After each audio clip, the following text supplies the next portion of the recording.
Hi guys, this is Marcina TT and welcome back to my channel at Nigeria Hustle. If you're new here, don't forget to click the subscription button and the notification bell to alert you on upcoming videos.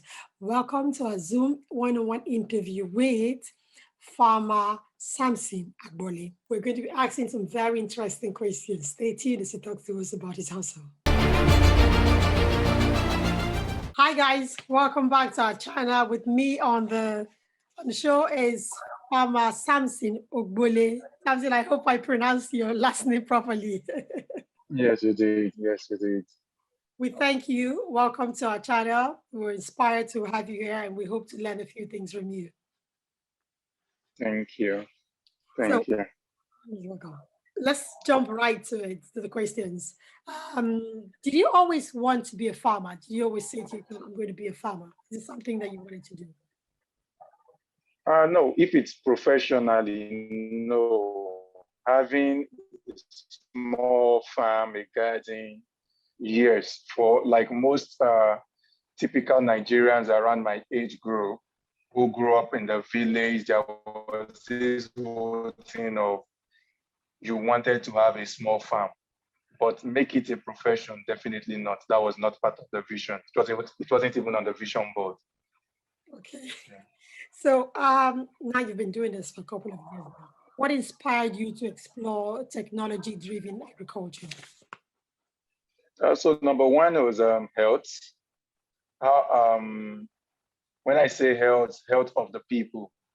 As a trained biochemist, we realized early that when we take products and use them to run experiments in the lab, the result you get varies differently from when people consume same products. A typical example or a simple example that most people might relate with is tomatoes. Now, tomatoes contain something called lycopene. Now, that lycopene is supposed to be an antioxidant that helps in the prevention of prostate cancer in men.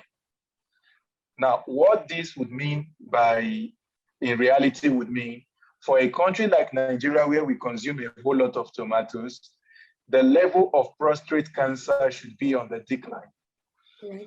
But the reality is the prostate cancer levels are on the increase. And this would mean one of two things.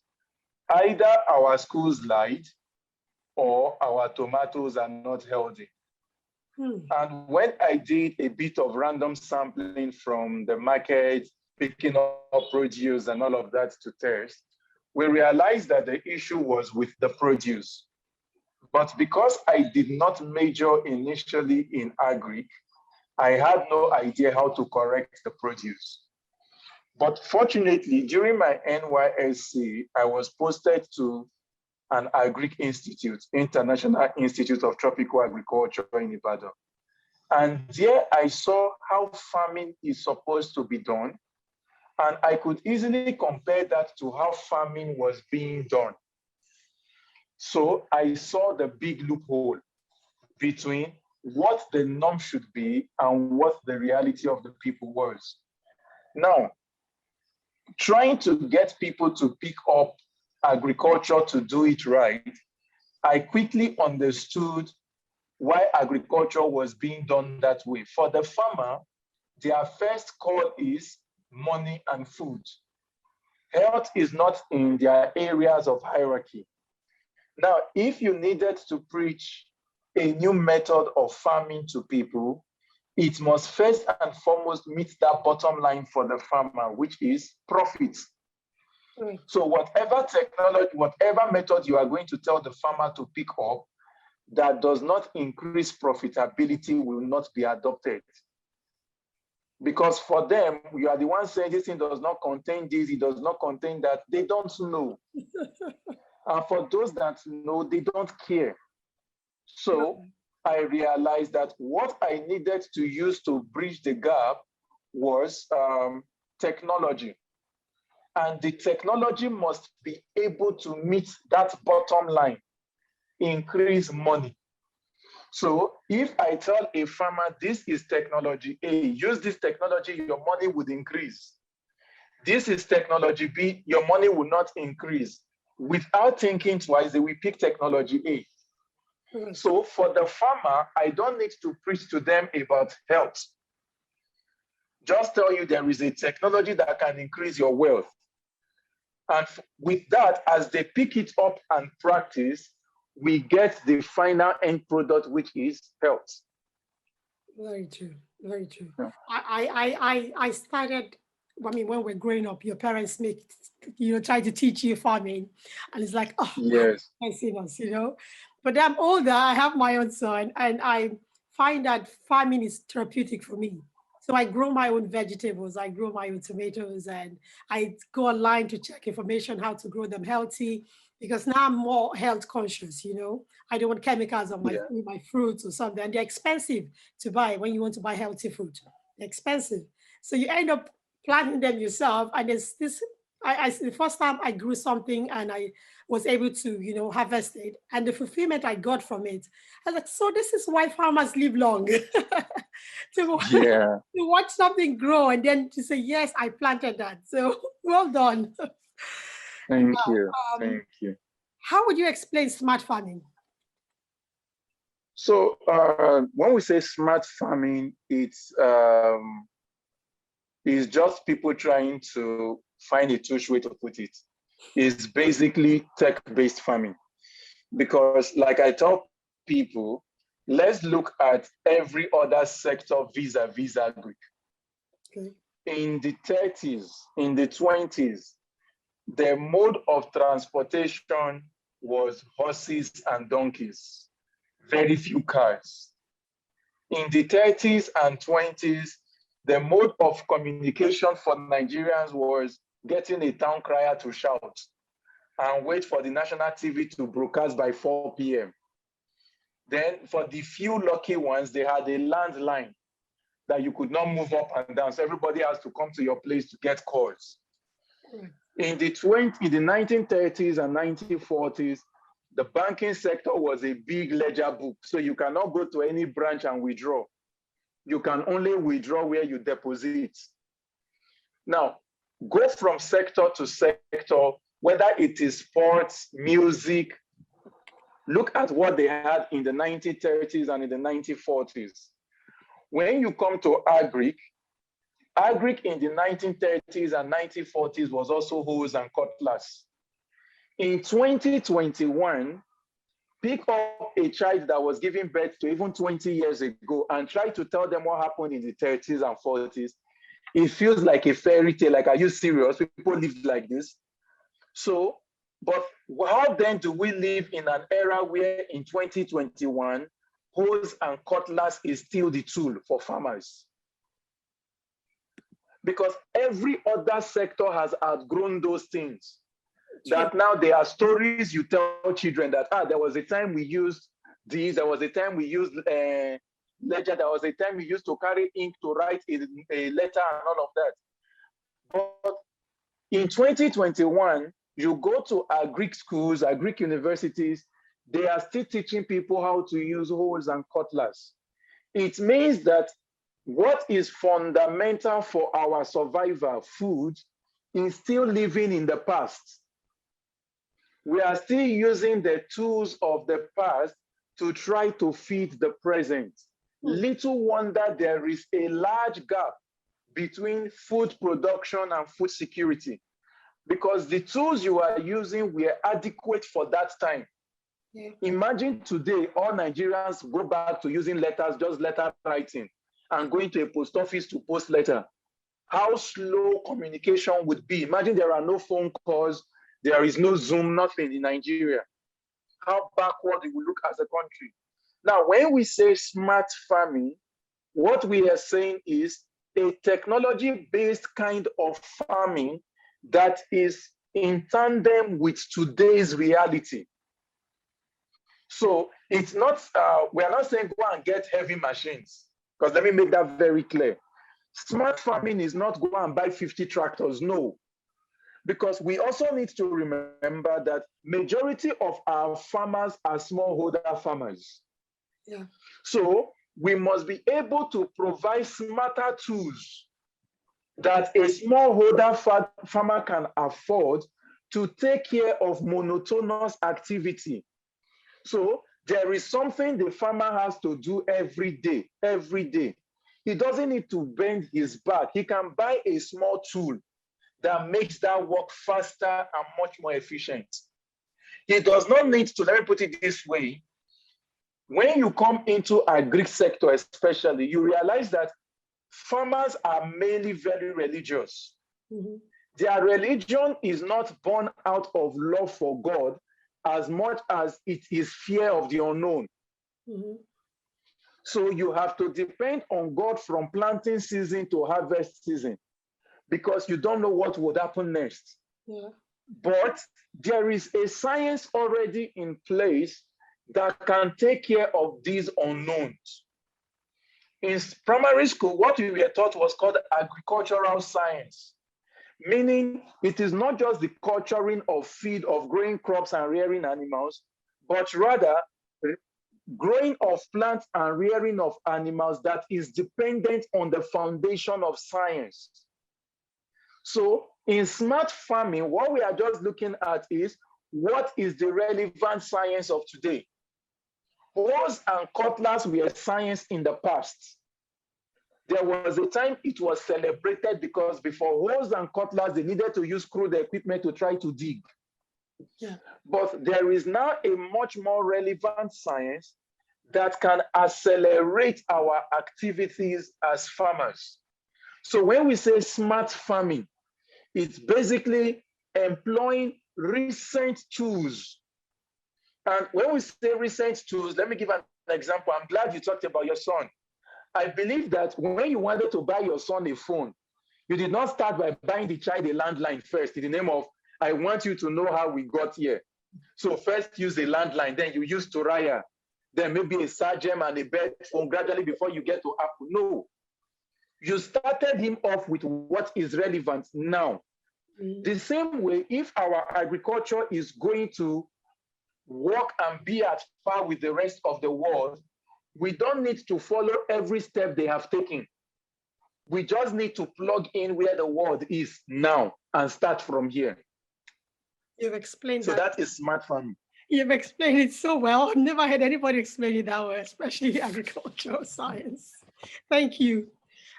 You're an advocate for AI technology in agriculture. Yeah. Can you explain in layman terms how it's applied and how traditional farmers can access useful data? How these farmers can Awesome. access to this data? Yes, thank you. So when we say AI, let me first quickly say this because I know many listeners think once you hear AI, the next thought that comes to your head is robots. Artificial intelligence is not robots. Yes, robot is an aspect, robotics is an aspect of AI, but that is not all AI is about. It is much more than that. So for a farmer, let's look at a typical farmer's life. You want to plant in your soil. Before planting in the soil, there is something called soil test. Now, majority of farmers, I can say this anywhere, have never done soil test on their farm land. And what this means is you do not even know what the land contains to know what you are bringing in. Mm-hmm. So you might be introducing a fertilizer that the plant does not need. And when you introduce what the plant does not need, you are poisoning the plant and the environment. So we can have simple tools that I can just bring to my farm and run a simple soil test. That is one. Now, if I can run my soil test and I get the parameters and I know what they are, by default, I am able to apply the nutrient that is missing as opposed to what is on sale. So I could run my soil test and I realize that all that is missing in my land is boron, instead of me going to buy NPK. Because for most farmers, they just believe the only thing that plant needs is NPK, which is not true. There are over 14 nutrients a plant needs. NPK is just 3 of them. So that is one. Two, in the area of irrigation, I'll give an example, cucumber. When you are growing a cucumber plant requires about 1.6 liters of water per day. Now, for a farmer that is planting in soil, if I take 1.6 liter of water and pour inside that soil, that whole water does not belong to the plant alone. Some of the water will be lost through percolation or through drainage. Now, the issue with that is I may think my soil is wet, but yet my plant is starving, is thirsty. And as a result of that, it is going to affect its yield in the future. It will affect its nutritional content in the future. The same way, if I give it too much water, the same issue would happen. But I can have an irrigation system or even just a small sensor that is able to tell the farmer how much water is enough. If I'm making any sense. You are. Now, when you go to the farm, you pick up you see your leaves showing different colors. As a farmer, you depend on your guests and other farmers' testimonies of, oh, when I had this issue, this is what I used. Yeah. So I think also if I have the same issue, let me use the same thing. But this is what we forget most of the time. Let's use a human being, for example. If I have stomach pain and somebody else has headache, there is a common phenomenon that both of us are going to have. Fever, our temperature will get hotter. Now, if I judge the drug I am going to use just based on the symptoms that I am feeling, I could be having a symptom and I am treating something else that the symptom does not represent, just because they have similar symptoms. Hence, a proper doctor will say, go and run a test. Let's be sure the causative agent for what you are feeling.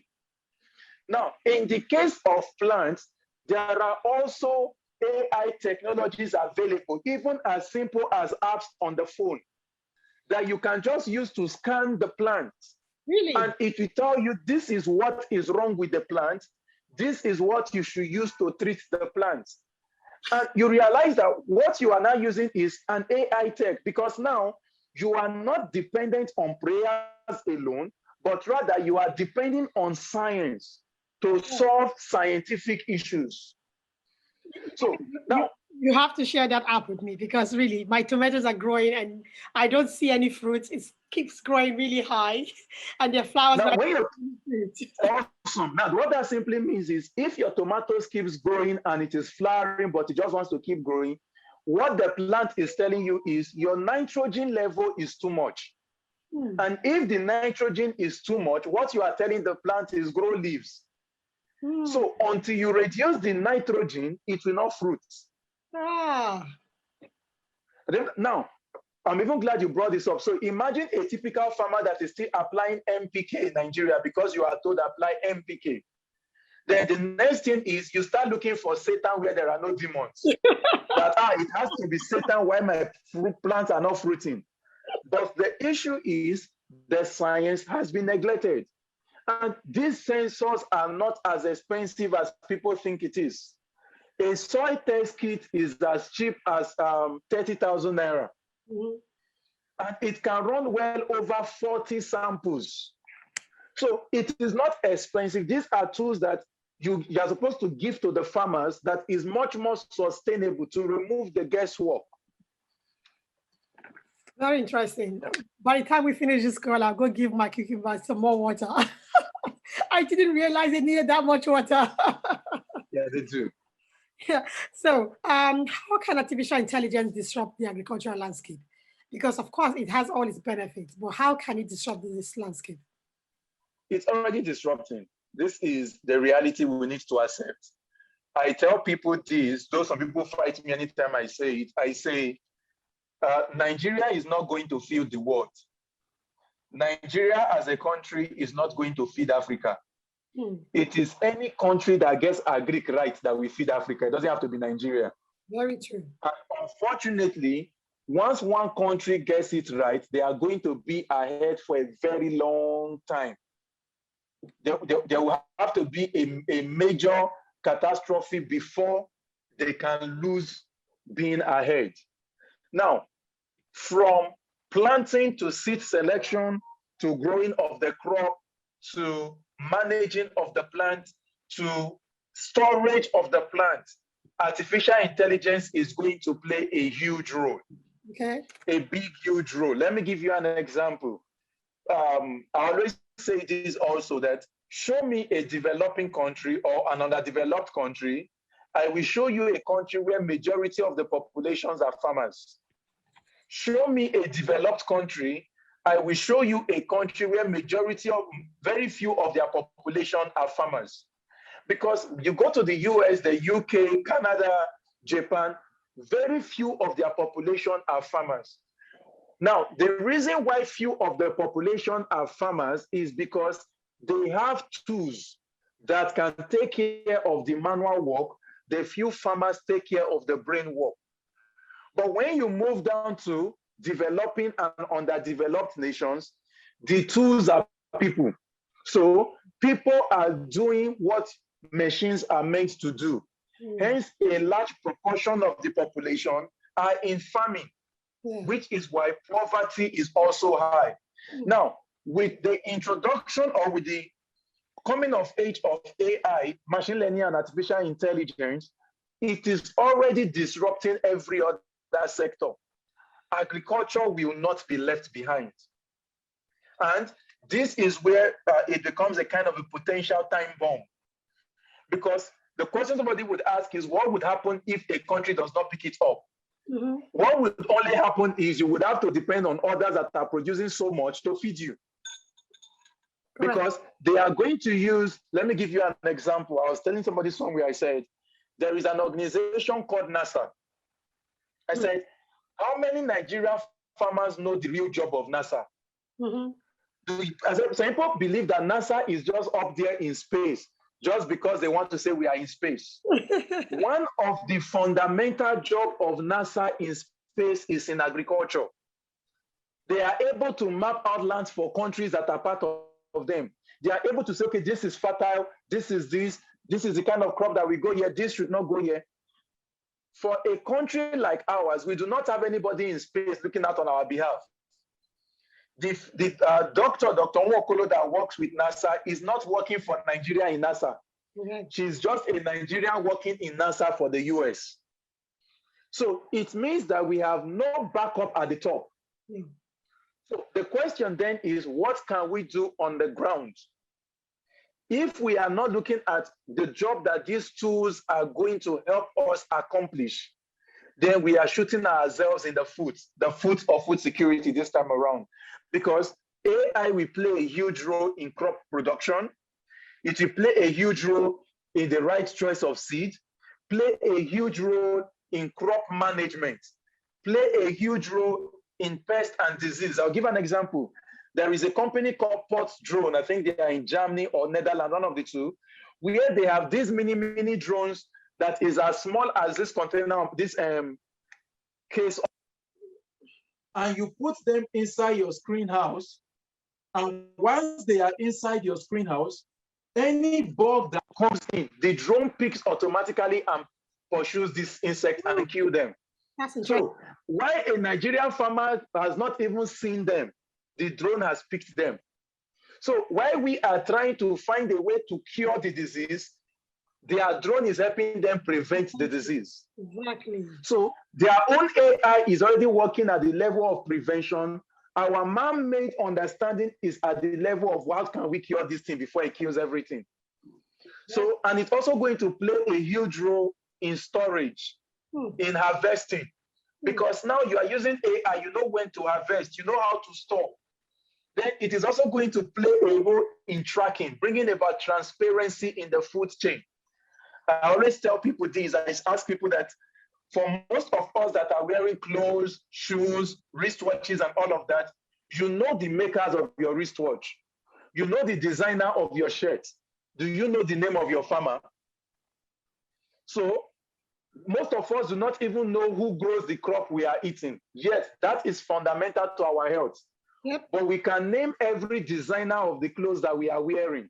True. Misplaced priorities. But with AI, when you come to the area where you have crypto and all of that, we can have proper transparency. That you can go to a hotel, you know where their food is coming from. you know who their farmer is, and you realize that when you know who your farmer is, it brings a level of accountability on the part of the farmer. Exactly. Because this is not produce without a name. We know who grew it, meaning we know who to shout on if the produce does not meet the standards. Very true. Very true.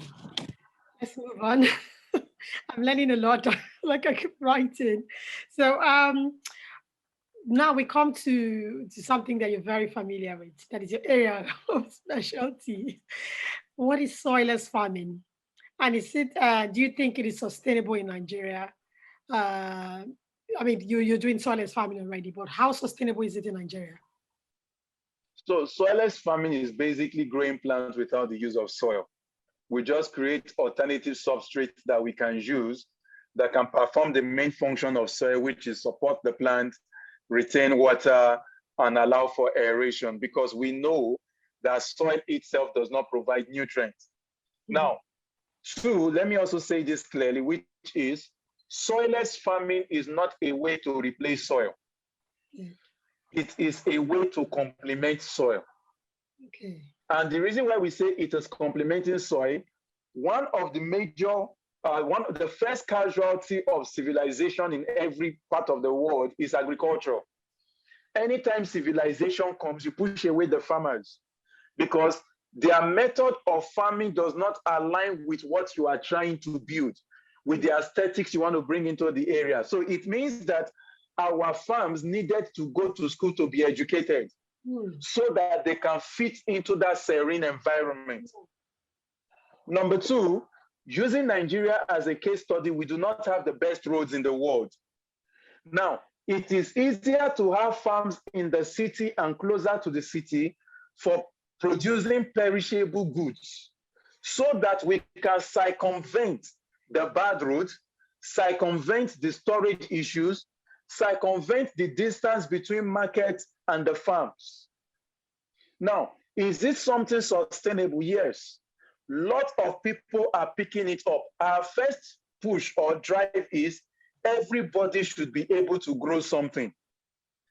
One of the reasons why in the past there was a whole high level of a form of food security was not because farmers were overproducing or farmers were much more hardworking than they are today. No. The reason then was because everybody had a small garden. True. So the pressure on the farmer was reduced. Because if I am growing ugu, pumpkin, and you are growing tomato, somebody else is growing pepper, we can do trade by barter, which means that the farmer doesn't need to produce that volume because we are producing it for ourselves. But today, you go to some of the best houses in Lagos, Abuja, Port Harcourt, and what you have in their garden are flowers. Unfortunately, flowers cannot contribute to food. No, no. I mean, I told my sister just before we had this interview that you need to watch my next guest. He's talking about farming because I'm always shouting at my siblings, you need to grow something. You need to have a small garden. Yeah, but we don't have space. You can grow things in a bucket. You can grow things in, you don't You have can grow vertically. Once you have space available anywhere, grow something. That's what I say to them. I said, you can grow. We don't have soil in Nigeria. But you can, I said to my sister, your vegetables, when you cut them, you can store them and they're good for your for growing stuff. After a while, you can use them to grow stuff because it comes to money. So I'm an advocate when it comes to farming yourself, growing your own thing, no matter how small. It's very good because the way the world is going and with the current security issues in Nigeria, every household should know how to garden because who knows what happens next. Very true. So, Very true. what challenges would you say you face when you're trying to educate people about the use of data and how they can transition from to soilless farming, at least some part of their crops? From data, the issue with data is, like I said, people are about the money. And data does not translate to money on a short-term basis. So it's always what's it called? An Herculean task, trying to make them see, okay, just collect this information, just keep collecting. One day it will make sense. One day it will make sense. Somehow it will make sense. So what we try to do is start off with them collecting data for things that will not take their time. Mm-hmm. It could be as simple as telling them every time rain falls, just mark it. Rain fell on Monday, just mark a stroke one. At the end of the year, we'll now say, okay, rain fell at so number of times in the year. Then we can now do our extrapolation and say, okay, based on this is what you should expect next year. And by the following year, when it follows that pattern, now they are much more interested. Okay, what more can we collect so that we can predict the future better? Then when it comes to soilless farming, I think the first issue we had to overcome when I started was getting people to realize that we were not demonic, because they felt, no, this is not natural, then this has to be satanic, this has to be demonic. And that was the first thing. I mean, it sounds funny today, but that was the first thing, like, it wasn't just from, this was not just something from illiterates, because it's very important I clear that up. Are you kidding me? Because that's the last thing I expected you to say. Is this not demonic? You are going against, this was not from illiterates now. This came from some religious sects, whichever religious they practice, that, no, this is not what was written. You are going against the norm. The traditionalist goes, oh, you are going against culture. This is not right. So we have to take time to explain step by step. And of course, with a whole lot of confusion flying around, we have to take step by step to explain that, see, this is still natural. Okay, you go and bring your this, go and bring your this, plant it like this. Then watch it grow. Now it is growing. Are we using soil? No. Oh, now I believe. So that was the first major hurdle we had to cross. The next hurdle we had to cross was, is it healthy? Again, that took a while. Now we are at the level of people asking, is it profitable? How profitable? Which is a good place to be in. Okay. When it comes to anything technology. When people are at the level of asking, is it profitable? How profitable? You know you have won the battle. Okay, good to know. Yeah. Good thing you didn't need any holy water. No. Love it. Okay, so I understand that soilless farming uses hydroponic, aquaponic, and aeroponic methods. Which would you advise farmers in Nigeria to deploy? So what I tell people to, next week, for example, we are starting a class for free where we teach hydroponics and aquaponics. And I tell people, hydroponics has about 8 different methods. Aquaponics has about 5 to 6 different methods. And when I teach, I always remind them, what I am teaching you is a principle, not something to replicate. Take the principle, go back to your house, apply what we call ABCD, asset-based community development. So I tell them, look at the assets around your community. See what you have available that you can use to replicate this technology. Yeah. So, and in picking, you want to pick something that is cheap for you to start and cheaper for you to run. So understand the principle, but domesticate it and replicate it in your locality. Okay, good, clear. In your opinion, what role must the government play in preparing farmers for a future driven by technology? Number one is information. Inform the people. Inform the people. Number two, invest in sustainable infrastructure. It is short-sightedness to keep giving out fertilizers year in, year out, because you give a farmer fertilizer today, you will give him again tomorrow. You will give him again next year. But look at, there are sustainable things that can be done that will help the farmers. So yeah, that's it basically. Inform and build sustainable structures, make sustainable structures available. You're right. I had a guest from renewable energy sector, and her company, they take this product to the rural environment. I was so surprised where she's introducing solar to them, and they've started using it, and some of them are resellers of the company. So I think when we start things on the grassroots, they understand before it gets to the city, they're already deploying that. And so when she was talking, exactly, it was very fascinating. I think that's the right step. What part of the value chain in agriculture do you think is lagging behind in people participation and corporate investment? Looking at Nigeria's agricultural value chain, everything is lagging behind. Everything. We are producing, but we are not using the right and present technology for production. So that is lagging behind. In our crop management, we do not have, most farmers do not have access to the right tools. From transportation in the country, we only have two major companies that have code transport chain, which is embarrassing. We do not have proper storage facilities or processing. So a whole lot is lagging behind, a whole lot. For an investor, what I always say is pick an area of interest and put in your money. The good thing with agriculture is it is not quick money, but it is sure money. True. You would have been, you have been involved in lots of young, training of young farmers, would-be farmers, if I must say. What inspired you in this direction? Yeah, one of the reasons why I do it is because I understand that I cannot feed the future alone. The reason is I have realized that so many farmers, what they know is not relevant in the future we are trying to build. So it's important that I train them. So it's important that I train them on what is relevant right now, so that what I am saying, whether they are in Kafachan or Urubu or anywhere, we are saying the same thing because we are hearing the same thing. That's very interesting. I really commend people who pass on information because we can't do it by ourselves. And if I teach one person, he teaches the next person. There's a whole generation of people sharing that message and passing it on, and that's what real change is about. So I've been very privileged to come across people like you that I've interviewed who are continuing to teach young people, even older people, about today's technology and what the future holds. So really, I appreciate your work. Well done.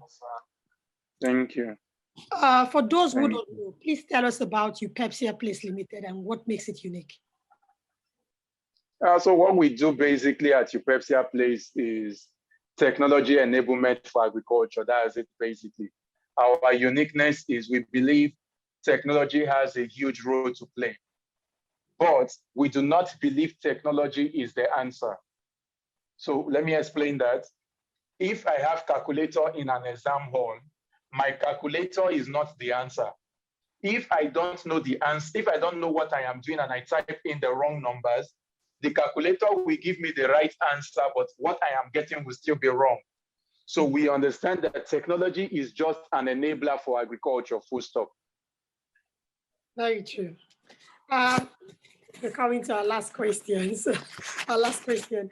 You're sometimes referred to as Ambassador Sam. Could you tell us a bit about how that came about? How you came about this nickname?